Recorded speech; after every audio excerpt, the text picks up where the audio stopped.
I was doing Zippy as a weekly, in weekly alternative newspapers from 76 to 80.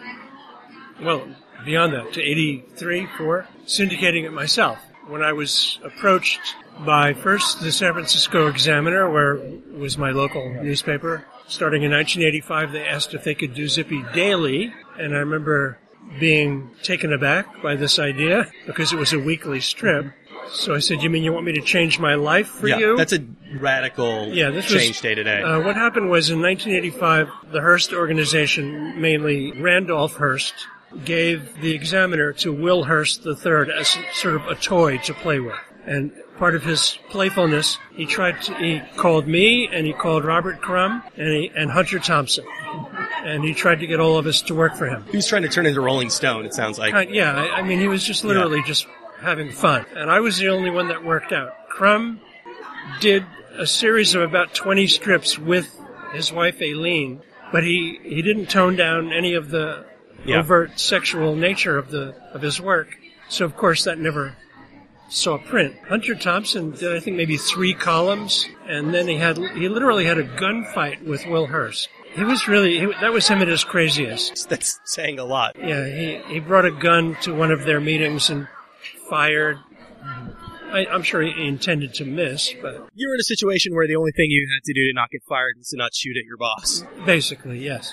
So for a year, I did Zippy daily, and then I got a call from King Features, from a guy named Alan Priot, which is French spelling. I think he was managing editor. He flew out to San Francisco and proposed that I bring Zippy into the King Features syndicate and sell it nationally. Another shock to me. I did not intend this to happen. I mean, you felt committed to the strip at that point. Yes, but never occurred to me that it would be syndicated through a daily newspaper syndicate. I thought it would just... The Examiner allowed me to keep syndicating myself to the weekly papers, and they would just do the daily. And it was Monday to Saturday. There was no Sunday. And I was doing it for about a year, and I was getting into the rhythm of it. It was actually working out pretty well. It appeared on page 2 of the front part of the paper. It was not on the comics page. So Will Hearst III was really pushing it, and he was pushing the strip to his uncle, who hated it, as a kind of gesture of, fuck you, basically. After about a year, it started to be back in the comics section, because Randolph Hearst couldn't stand it anymore. He hated it. Given the nature of that situation, there was never any pressure on you to make it, more family-friendly or more set-up and punchline? No.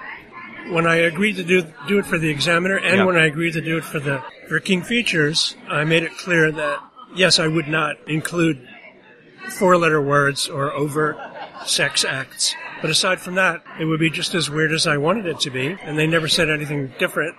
I remember when I went to New York to a meeting of the King Features salesmen, they asked me if I had any guidance, and I said, just tell the newspapers they'll be printing the weirdest daily comic strip in America. Any guidance in terms of how to actually market this thing that you're making? I said, sell it for what it is. Yeah. Don't try to say it's entertainment for children. And I said, maybe you'll run across editors who are of my generation, and they'll be kind of delighted to see that they can run an underground comic that they might have seen when they were young in their daily news. And that's really how it started. The original 40 or 50 papers that picked it up were mostly editors of my generation who just saw it as just a way to get an underground comic into their newspaper. A lot of people I talk to, especially people who are in weeklies, are obviously talking about the death of print right now. Especially, alternative weeklies are just kind of going away by the boatload. Are you seeing a similar impact on your own syndication? Yeah. It's a slow motion death. Luckily, it's slow enough that I can kind of watch it disappear without completely halting production. But I can't imagine I'll be doing it for more than a few more years. I've been doing Zippy every day since 1985, and somehow I managed to come out with a couple of graphic novels recently.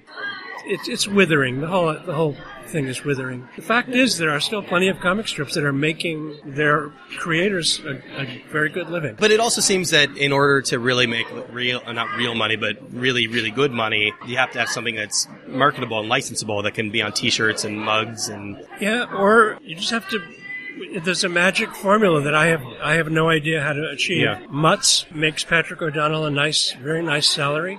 Gary Trudeau is still in almost 600 newspapers. If you figure that out to a weekly paycheck, you're talking about $10,000 a week. Is it that you couldn't figure out the formula, or that you didn't want to do that to your work? I was incapable of it, and so I never tried. And I use that as a basis of humor sometimes. Pretend that Zippy was selling out. It was, am I selling out yet? There was an attempt to make a Zippy movie. There was an attempt, and that went on for years. I wrote 9 drafts of a live-action Zippy screenplay. There was, from like 1998 to 2000 or 2001, there was an attempt to make an animated show through the people that did The Tick, the Sunbow company. That actually, we wrote 4 greenlit scripts, and then the project died all of a sudden. You can't get your hopes up in Hollywood. No. Half the people in this room have had some sort of deal at some point. My attitude towards showbiz was always take a meeting, especially if they're paying airfare and per diem and a hotel. I had an agent. I got a lot of material, a lot of strips out of my meetings. I remember once we had a meeting with the Disney people. This was in the late 80s, maybe. They requested the meeting, and I was curious as to why they would actually, we weren't trying to pitch it. They were asking us to come to the meeting. And they said, well, we screwed up with Pee Wee Herman. We passed on Pee Wee. This was before Pee Wee flamed out, before Paul Rubens did his thing. So we passed on Pee Wee, and we don't want to do it. We think Zippy is the next Pee Wee, and we don't want to pass on Zippy. And I just sort of sat there absorbing this information. And I said, well, have you read the screenplay? And they said, oh, yeah, great screenplay. And they sort of pushed it aside. And they said, Bill, what we really see Zippy being exploited is in the theme parks. As one of those big heads that greets the families as they enter Disney World or Disneyland. And I said, yeah, okay. And he said, but we have one problem. And I said, what's the problem? They said, the stubble, Zippy's stubble. That might be disturbing to people in a really large head. Of all the things to be disturbed about with Zippy, that's pretty far down the list. They said, would you make it would there be little round dots, or would the stubble actually stick out like it would? They were very concerned, and what I was supposed to say clearly was, lose the stubble. If the stubble is a problem, if that's going to be the deal breaker, no stubble. But I didn't say that. Instead, I said, this was during the days of Miami Vice, the TV show. So I said, Don Johnson has made stubble kind of hip. And we were in the parking lot 20 minutes later. The meeting just fizzled at that point. It was as if I just, took a crap in the room. I can't see a scenario, especially Disney at that point. Obviously, Disney just owns everything now, where you could have possibly have been happy with what Disney would have done to Zippy. As these meetings over the years occurred, I realized I was sabotaging every meeting as an act of self-preservation. Do you feel like that's been a constant in your career, or is that just specifically aimed at Hollywood? I demand total creative control. Yeah. That's like the end of a deal. Absolutely. In Hollywood. You can't say those words. I remember the three things you weren't supposed to say. You weren't supposed to use the word satire in a meeting, or the word surrealism, and you were never supposed to demand total artistic control. The two are probably the defining characteristics of your strip. Right. And the third satire, is... surrealism, and by the way, I want total artistic control. Yeah. Then we were ushered into the parking lot after that. Do you think that in the current climate, when, Netflix and Hulu are giving everyone deals... There's a whole different world, yes. Yeah. There is current interest in Zippy again, both animated and live action, but in the Netflix, Hulu environment, where you can be successful with only, a smattering of an audience compared to a feature film. After years of kind of banging your head against the wall in Hollywood, though, is that a road you still want to go down? No. You're done with that. I'm done with it, but I'm not going to stop a meeting if it happens, and because it's always entertaining. Last time I spoke to you, this was a number of years ago. I think it was at SPX, and it was 2 graphic novels ago, so it was before the book about your mother had even come out. I think you might have been in the early stages of working on it. I had asked you about long form, and I think you had said that it was something that you were interested in, but I don't know if it was a timing thing or, you just hadn't gotten around to it. Are these projects that have been on the back burner for a while? Yes. The book about my mother, Invisible Ink, that book was kind of handed to me in a way by my mother on her deathbed in 1998. I mean, she literally told me, she pointed to a filing cabinet and she said, when I go, save that. And I knew one thing that was in there was her unpublished novel, which was a family saga that was, all of my family members were in there thinly disguised. What I didn't know was that there were 2 long chapters in there about my mother and her long-term affair which I knew about, with a then famous cartoonist named Lawrence Larrier, cartoonist, editor, mystery writer, schlockmeister, just a guy just never stopped working and trying to sell stuff. She died. My wife and I left San Francisco to live in Connecticut on a whim. We knew some people who lived near where we bought our house. And so that project sort of sat in my basement. Her filing cabinet just sort of sat in the basement from 1998 until 2014, when, for some reason, I guess I was ready to do something. Yeah. Decided to start tackling this subject. She had left me her journals and her unpublished novel, and on a visit to my uncle, her brother, in 2014, we were talking about my mother, and I asked him if he was aware that my mother had this relationship with this man, and he said no. So I told him, and he was very interested. That night, I Googled Lawrence Larrier, and hundreds of images came out. That was it. I mean, I literally, that was the night that I decided to do the book. I had all the material from my mother. Then Larrier was this chameleon cartoonist. He did original comics for the first comic book, New Fun Comics, in 1936. He did 4 daily strips, all of which folded within a few years. He did gag cartoons. He did, girly art. He did calendar art. He just did a huge amount of work. And my mother, this was the man my mother loved. She had this very serious monogamous affair with him for 16 years. So I was given this material to make something out of. That's what I did. Still must have been difficult to transition, though, from having done the daily strip for so long to tackling something longer. Yeah, but ever since Mao's, aside from just me being so impressed by what Art had done, as soon as I finished, I thought, is there a graphic novel like that in me? And my answer was maybe, always maybe. Every year, maybe. And then one year it was, this is the year. 30 years of maybes. Yeah, 30 years of maybe. Well, doing Zippy 7 days a week, producing can't imagine. Which I'm still doing. It's pretty completely involving. Well, I mean, you referred to first doing the strip for the paper as being a life-changing experience from the perspective of actually changing the way you lived your life. Yeah. This sounds like that all over again. I mean, this is going to impact the rest of your day, the rest of your week. Well, when I first started doing Invisible Ink, I felt like a dam had burst, a creative dam had burst inside me. Before I did Zippy as a daily, I did lots of long stories in the underground comics scene of the 70s. But there's long and then there's long. Right. I mean, I think the longest maybe was 20 pages. Yeah. Yes.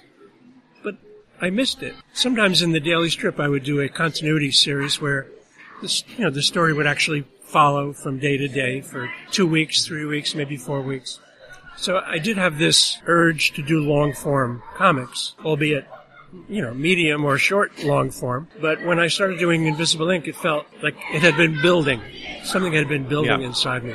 And as soon as I finished it, within 2 months, I felt like I had like an empty nest syndrome. Postpartum depression. Yeah, my child had left. Yeah. So what did I do? I brought a new child in. Yeah. And I did the Schlitzie book. And as soon as the Schlitzie book was done, I felt the same thing. And now I'm doing another one. Schlitzie must have been something that was rattling around for a long time, too. I mean, obviously this was inspiration for Zippy. Yeah, this goes all the way back, as it's described in the book. It goes back to me at the age of 19 when I was in art school in New York. I saw the movie Freaks just on a whim. Yeah. This was way before things were cable or internet. Yeah, I mean, this was in a Greenwich Village loft somewhere. Yeah. And I remember when I saw the notice for the film, I had no idea what it was. But I thought, it's in a Greenwich Village loft, so maybe there'll be beatniks there or something cool will happen. You wanted an experience. I wanted an experience. And it did happen. I mean, I walked into this room with folding chairs, and there were actual beatniks there, all these bohemian types. Yeah. And I watched this movie, and I was transfixed. I remember I left to go home, and I thought, I have to process this experience somehow in some art form. But I was not a cartoonist at the time. No interest in cartooning. Cartooning to me was something that I left as maybe a 12-year-old or a 13-year-old. And what I really was meant to be was a fine artist. Yeah. And the Vincent van Gogh, Jackson You wanted Pollock. people to take you seriously. Yeah, I was going to be like Picasso, right? So I had no way to process it. I came home and I did a couple of little paintings. There was no images to look at. It was just the experience. There's no internet. There's no Google image. No internet. There was no book. Yeah.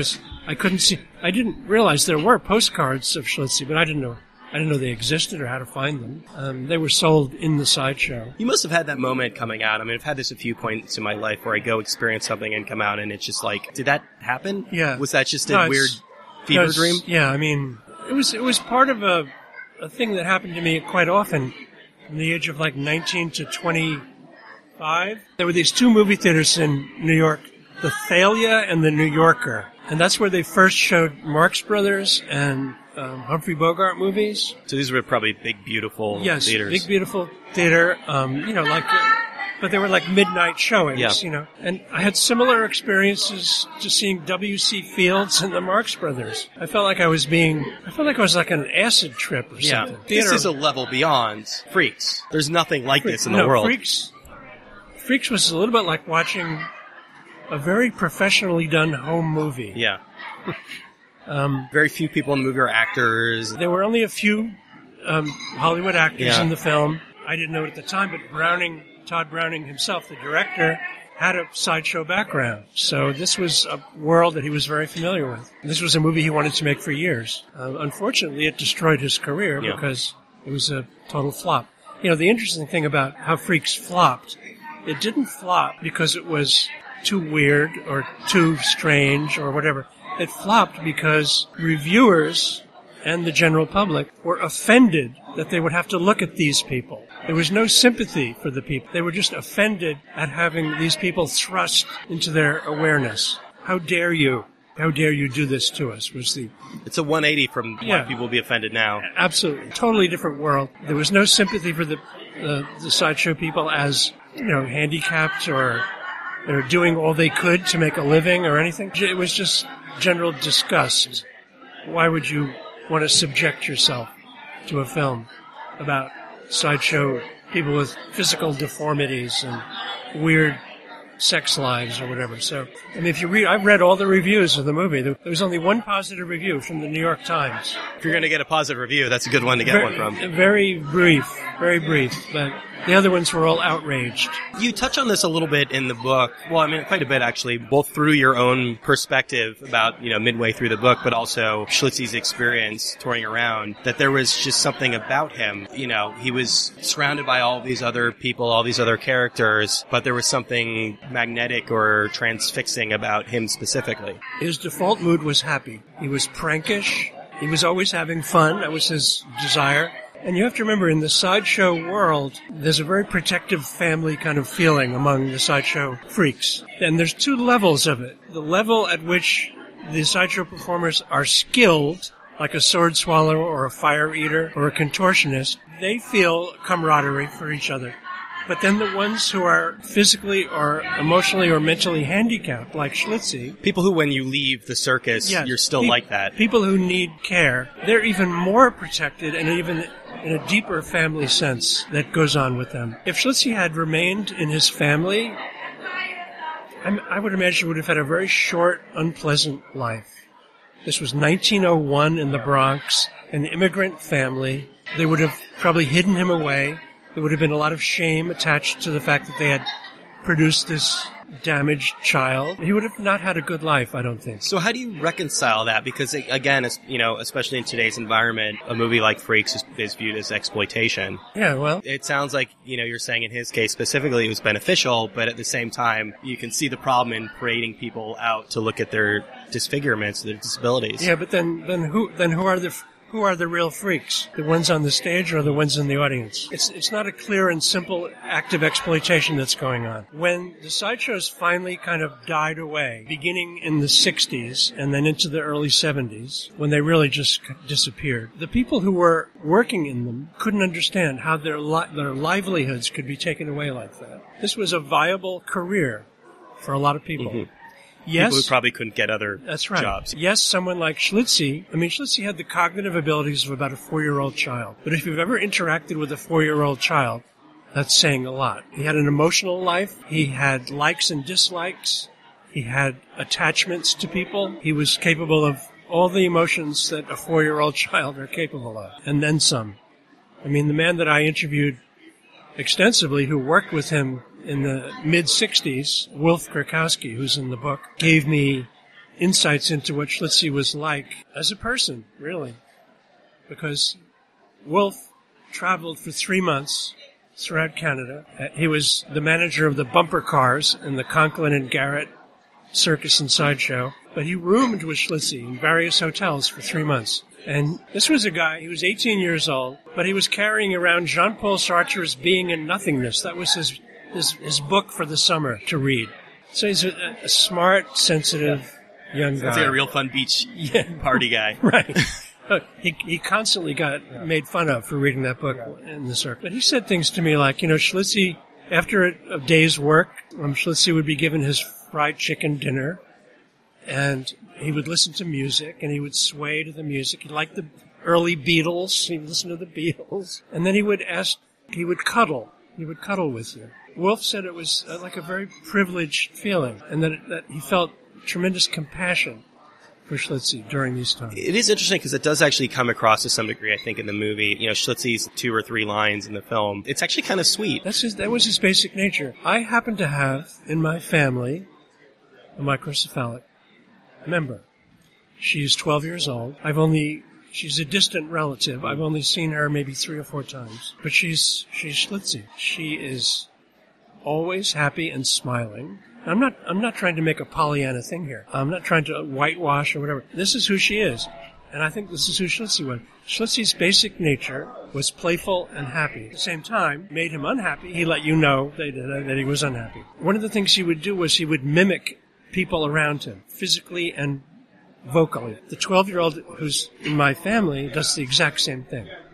She mimics people around her, waiting for them to laugh. Yes, she has a mental handicap. She needs parental supervision probably for the rest of her life. So that's not something any family wants to have happen. But what are you going to do? That she's still a human being, and she's basically a happy human being. And I think that's Schlitzie. Yes, he was, his act consisted of almost nothing.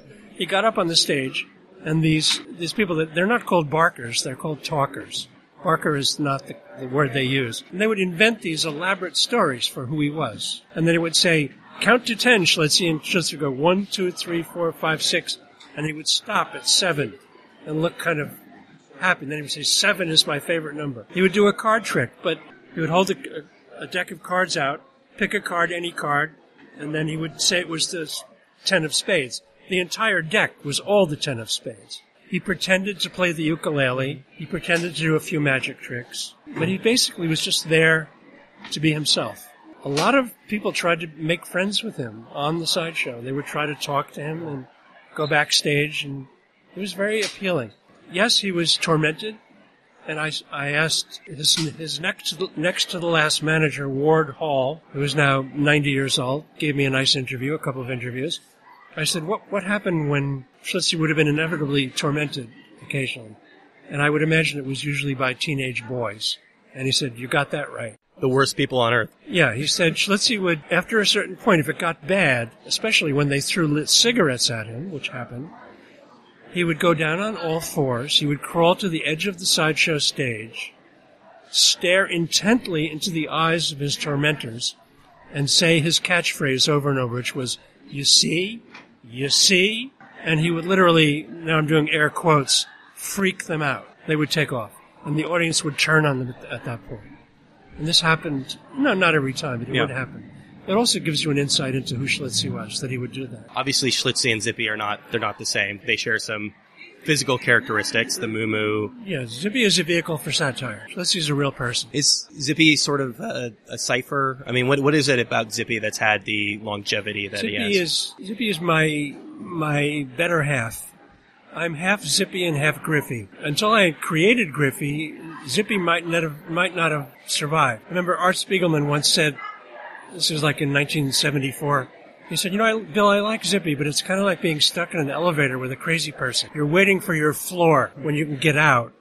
And I went home that night and I thought, Zippy can't be just as crazy as he is. I have to give him like some kind of sidekick who's his opposite. And that's when I created the Griffey character. Once I did that, I was satisfying both halves of my personality.